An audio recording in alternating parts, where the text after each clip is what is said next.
Hello. Welcome to the Bore You to Sleep podcast. The podcast that will hopefully help you get to sleep.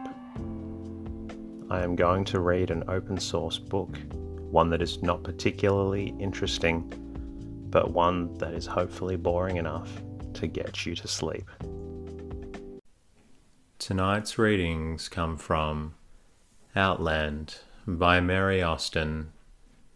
Published in 1919, this book begins with Herman and Mona as they walk through the magical woods. My name is Teddy, and I aim to help people everywhere get a good night's rest. Sleep is so important, and my mission is to help you get the rest that you need. This podcast is completely free. It's designed to play in the background, and it's the support from listeners that allows me to keep bringing out more episodes. Tonight is a special episode. Firstly, thank you to Jen Hansen for your review on iTunes. I'm glad you finally got to it. Also, special thank you to every single listener who has allowed the show to grow to where it is today. Tonight is episode 100, and I'm grateful that I'm able to play a part in helping you get to sleep. If the podcast does help, please subscribe and leave a review. It really does help out. And you can always say hello at boreyoutosleep.com, where you can support the podcast. Also, I'm on Twitter now and Instagram at boreyoutosleep. In the meantime, lie back, relax, and enjoy the readings. Outland, Chapter 1. Concerning the Trail at Broken Tree. The trail begins at the broken tree with the hawk's nest. As often as we have talked of it since, Herman and I, and that is often as the ceanothus blooms untimely, for a sign of rains delayed, or there is a low moon and a following star, or a wind out of the south with the smell of wild honey in it, we have agreed together that the trail begins at Broken Tree. There were some other landmarks I was quite as sure of at the time, but the creek makes so many turns here and there, I could never find them again. And the second time of Herman's going in, he had altogether other things to think about.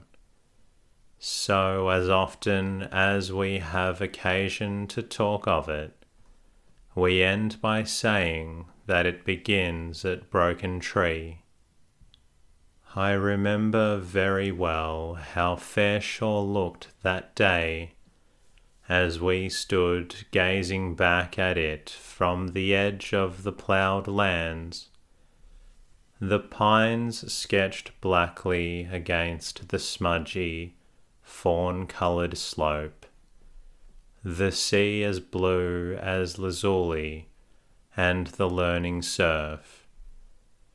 I had another reason for remembering it, since it was the last time of Herman's asking, and of my refusing to marry him. I don't know why Herman's being a professor of sociology should have led him to suppose that our professor of sociology should have led him to suppose that our liking the same sort of books and much the same people, and having between us an income fairly adequate to the exigencies of comfortable living, should have been reason enough for my marrying him, but he had spent a great deal of time that summer trying to convince me that it was.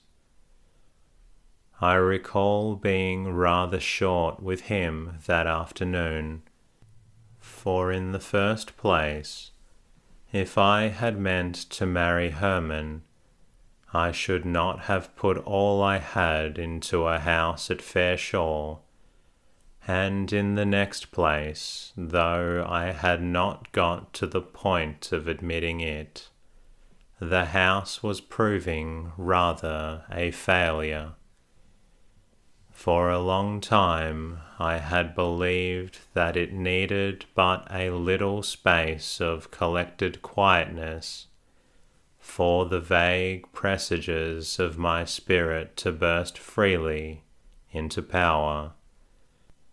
Somewhere within myself I was aware of a vast, undiscovered country full of wandering lights and crying voices, from whence the springs of great undertakings should issue. But now the house was accomplished and my position in the English department definitely resigned. All that I had got by it was an insuperable dryness of heart, and a great deal of time which hung rather heavily upon my hands. I had done no work at Fairshore that I was willing to confess to in print. I know I should not until I could escape from the inward desertness into that quarter from whence still, at times, I could feel a wind blowing that trumpeted up all the lagging forces of my soul. And just when I was wanting most to know passion and great freedom of feeling, Herman's offer of a reasonable marriage, of which the particular recommendation was that no feeling went to it, took on the complexion of a personal affront. The more so since there was no very definite way in which I could make clear to Herman just what offended me. He was going on that afternoon to explain to me how, in a marriage free from the disturbances of passion, incidental to temperamental matings, I should be at ease to give myself wholly to the business of bookmaking. With all his understanding, Herman was fully possessed of that academic notion that literature can be produced by taking pains instead of having them. He was very patient with me through it all, crediting my indifference to overwork and to nerves, as a man does with a woman when he is at a loss to know what is the matter with her. The truth was, if I was tired of anything, it was of being the very things Herman most admired in me. I was growing every moment more exasperated. By the time he had got to the point of wanting to know what more there was that he could say, I had reached the pitch of replying that there could be nothing more unless he wished to say the usual thing, and that he turned to me with a sincere and astonished inquiry in his lifted brows, would be merely that you love me and can't live without me. Oh, if you want me to say what the grocer's man says to the cook in the kitchen. He flushed. But you know very well, Mona, that I am not going to insult your intelligence and mine with the claptrap of passion.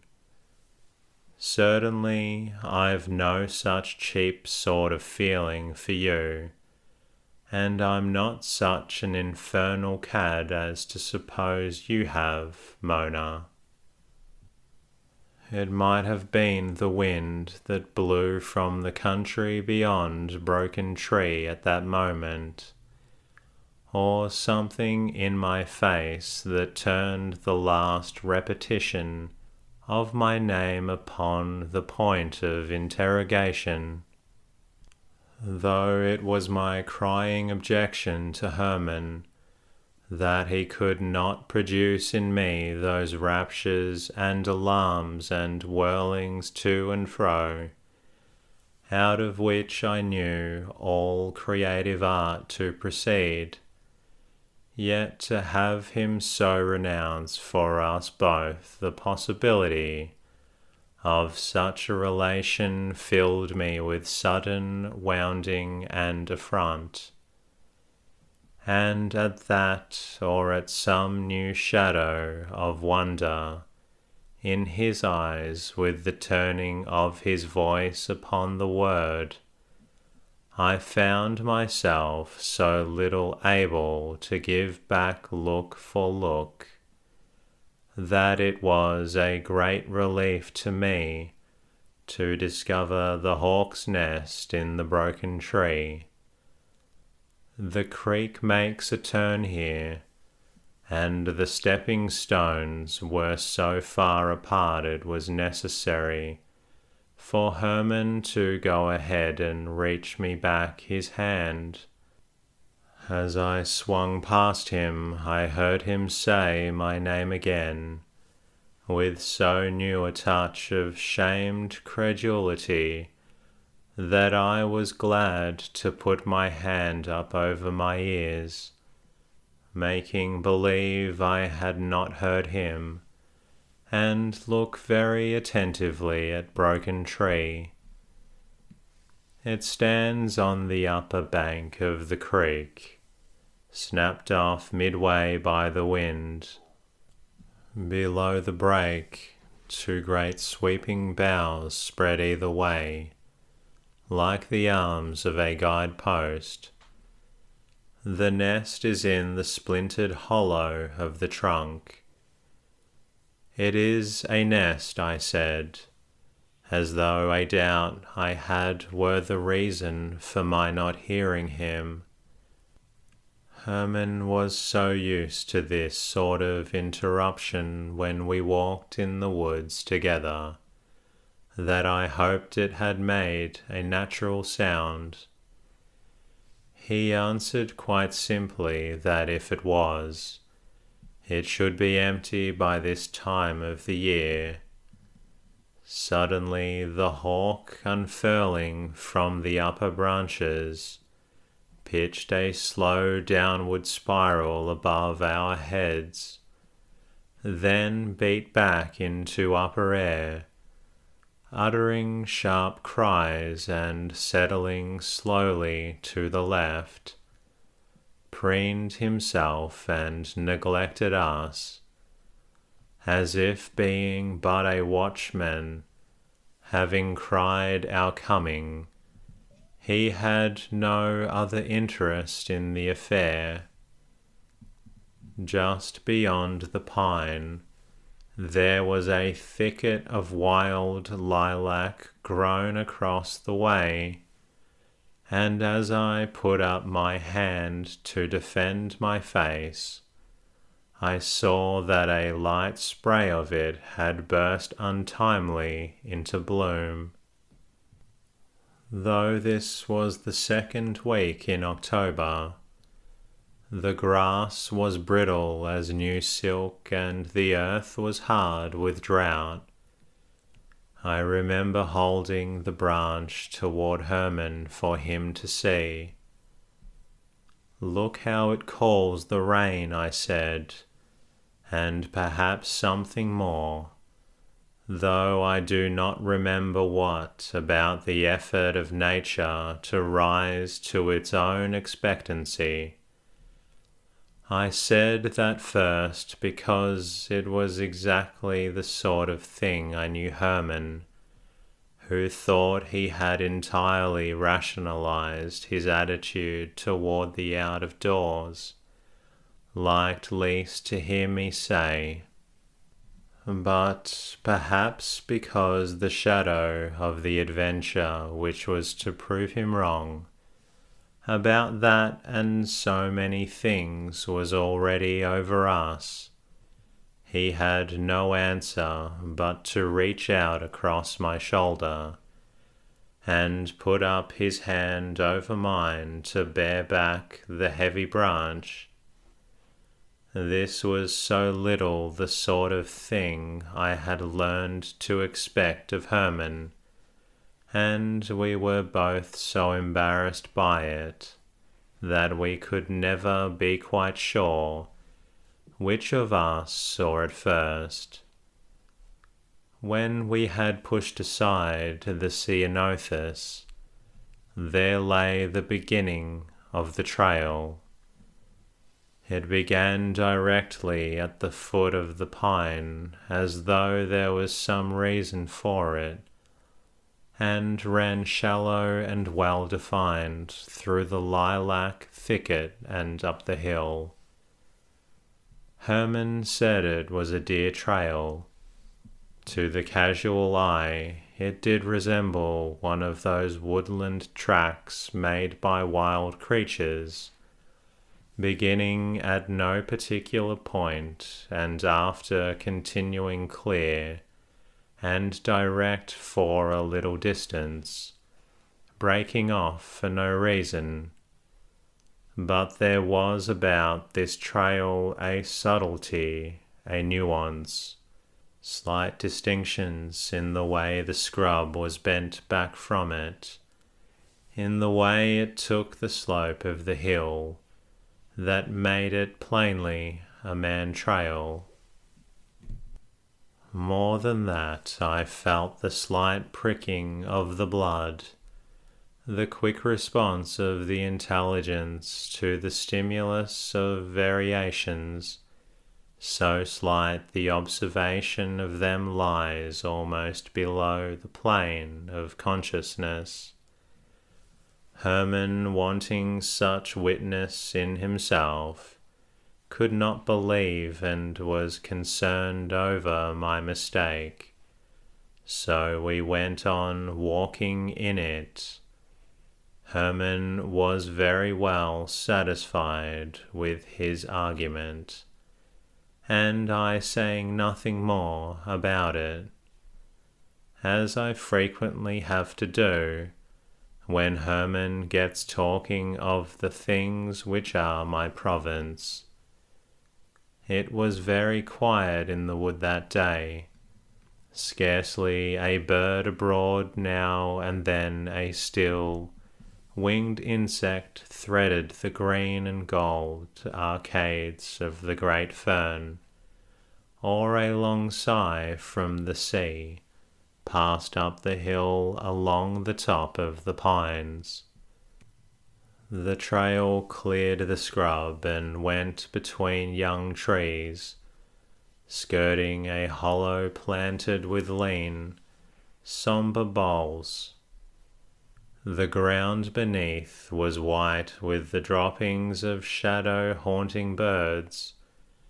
Beyond that there was more open going among the splay-footed oaks, crusted thick with emerald moss, all a drip from their outer branches with the filmy lace of lichen.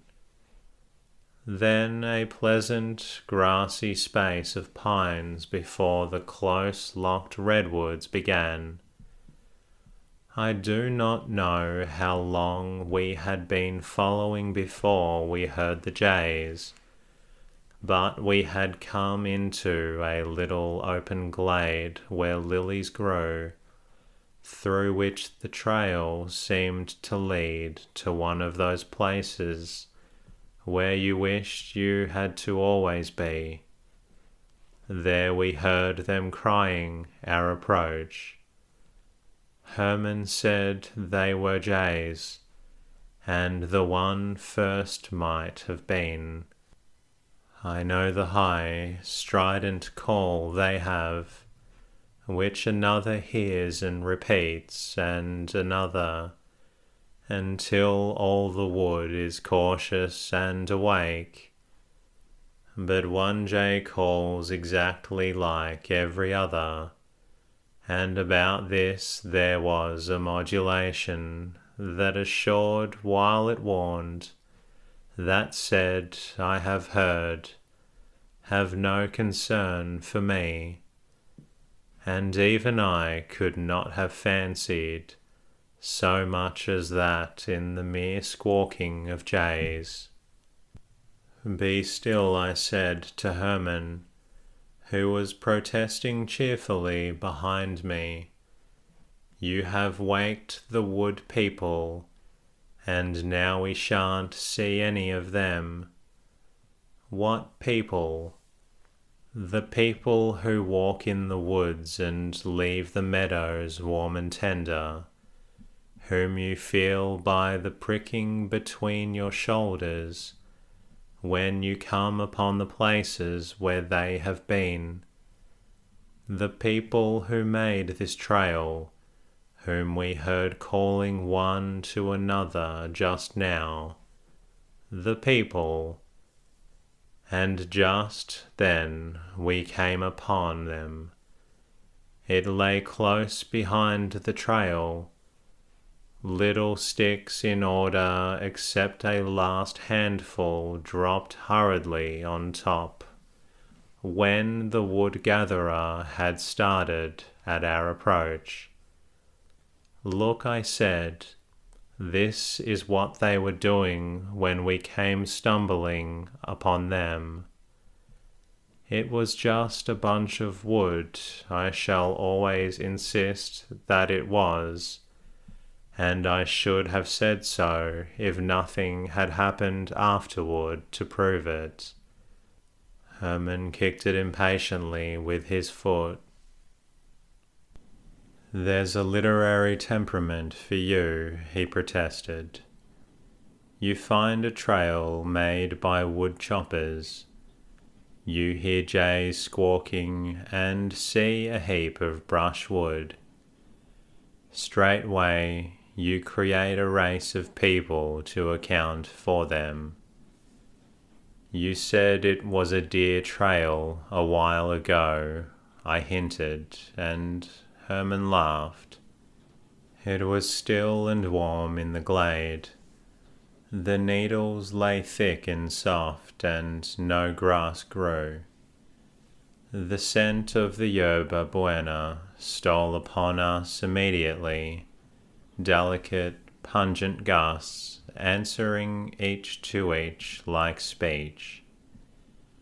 All around the sunlight lay, a thing palpable, as if, like the needles, it had not been lifted for 1,000 years, but mellowed there like wine. Herman stretched himself on the brown thick litter beside me. Aha, he said, if this belongs to your wood people, they know a good thing. It's very nice of them to lend it to us for a while. I don't seem to feel any pricks between my shoulders, but my heart beats remarkably. So don't give me up yet, Mona. That was exactly like Herman. To argue with your best beliefs until you begin to think there is no other way than to subvert your whole scheme of existence, or to break off all connection with him. And then he abandons his position with a suddenness that leaves you toppling, over your own defenses. For a moment, I thought he might be going to revert to the matter of my marrying him, but he lay tossing lightly at the dropped needles, and the even breathing silence of the wood closed in again. We sat so long that we were startled on discovering that if Herman got back to the inn in time for the stage that was supposed to take him to his train, we would have to run for it.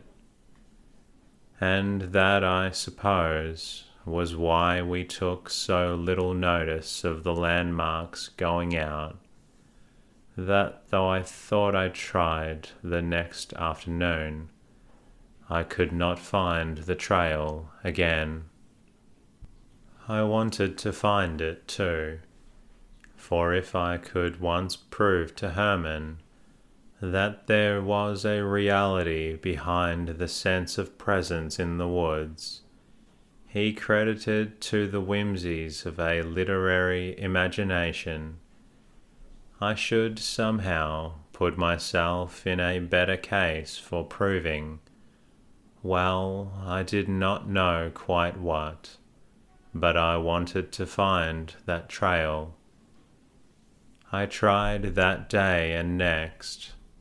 Twice I found the glade and the sun-steeped yerba buena, for the day was warm and the scent of it carried far, and once I got past Broken Tree, but I could never come into the trail in any manner. Then one day, when I had almost given up finding it, and had been a long time in the woods without thinking about it, I found myself walking in the glade again, and the first thing I noticed was that the bunch of wood was gone. Although I had been so sure of its being a bunch of wood in the first place, I was a little startled at missing it, but not in the least alarmed. The day was full of warm, dry fog that goes before a rain. It cleared the ground and curled midway of the tall, fluted trees like altar smoke. I followed along the track, which ran narrowly between the redwood boles toward an open space, at the back of which was the pool of a spring. It gleamed under a leaning bay tree, silver-tipped with light, and there beside it was a man who so matched with the colour of the dappled earth that except for the motions of his singular employment, I might have missed seeing him altogether. He was of a long, clean shape, dressed as to the upper part of his body, in a close-fitting coat of grey moleskin. His feet were covered with sandals. Long bands of leather and of green cloth, coarse like linen, were laced about midway of his thighs. His coat had been loosened at the shoulders, baring his breast and arms, and as he lay on the bank of the pool, he leaned above it and studied the reflection of his face. He had leaves of some strange herb in his hand, which he squeezed together, and having dipped it in the water, rubbed upon his face and hair, watching the effect in the pool. It was his hair that caught my attention most, for it was thick and waving, and most singularly streaked with white. That was the more strange thing because the body of him looked lithe and young. It occurred to me that he might be remedying an offensive greyness as he dipped and rubbed and stooped to mirror himself the better in the bright water. But before I had made up my mind to anything further, he turned and saw me. The first thing he did was to thrust the hand that held the herb straight down into the water with a deliberate movement, all the while holding my gaze with great fixity of purpose, and though he would not so much as let it question what he did, presently withdrawing the hand empty, he stood up. As he drew erect and clasped the upper part of his tunic, I saw that around his body was a sort of sash of green cloth wrapped several times, and stuck through the folds of it various tools of the cruder sort of silversmiths. Also, though his figure was young, the skin of his face was drawn in fine wrinkles. He had a thin, high nose with a slightly mobile tip that seemed to twitch a little with distrust as he looked at me. The mouth below it was full and curved, his eyes bluish-black, opaque and velvet-looking, windows out of which came and looked boldness, cunning and power, and the wistfulness of the wild creature questioning its kinship with man. All this without so much as altering a muscle of his face or removing his gaze from mine. Then he stepped back a pace against the yielding boughs, which seemed to give like doors, and received him without crackling or sensible displacement into the silence of the wood. And that concludes tonight's episode. If you're still a little awake, then please feel free to listen to another episode. In the meantime, I'll be bringing